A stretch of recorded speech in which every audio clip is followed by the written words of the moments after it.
नमस्कार, मी मृणाली पिळणकर. तुम्ही पाहत आहात LS मराठी. पाहुयात काही महत्त्वाच्या घडामोडी. सरकारला शिक्षण व्यवस्थेबाबत गांभीर्य नाही. खासदार संजय राऊतांची टीका. कोणी सापडत नाही म्हणून कोणालाही शिक्षण मंत्री बनवायचं, राऊतांचा हल्लाबोल. शेतकऱ्यांना त्रास दिला तरी चालेल, पण उद्योजकांना लाईटचा त्रास होऊ देता कामा नये. मंत्री गुलाबराव पाटलांचं वादग्रस्त वक्तव्य. पाटलांच्या वक्तव्यानंतर नवीन वादाला तोंड. महाराष्ट्राच्या शेतीविषयक प्रश्नांवर चर्चा करण्यासाठी दत्तात्रय भरणेंनी घेतली पत्रकार परिषद. बोगस बियाणं प्रकरणी FIR करण्याचं दिलं आश्वासन. पुण्यात होणार श्वान गणना. भटक्या कुत्र्यांनी उच्छाद मांडला. कुत्र्यांच्या मोजणीसाठी 25 लाख रुपयांची निविदा जारी.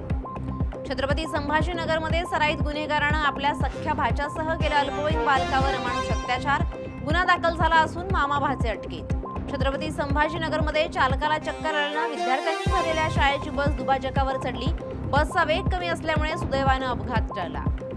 नाशिकमध्ये कायदा आणि सुव्यवस्था अबाधित राखण्यासाठी 11 ऑगस्ट पर्यंत शस्त्र आणि जमावबंदीचे आदेश. आदेशाचं उल्लंघन केल्यास संबंधितांवर पोलीस आयुक्तांकडून कारवाईचा इशारा.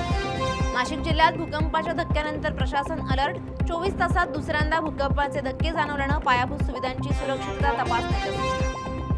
जालन्यात एका 24 वर्षीय तरुणाची निर्घृण हत्या. पैशाच्या देवाणघेवाणीतून खून झाल्याचा प्राथमिक संशय पोलिसांकडून व्यक्त.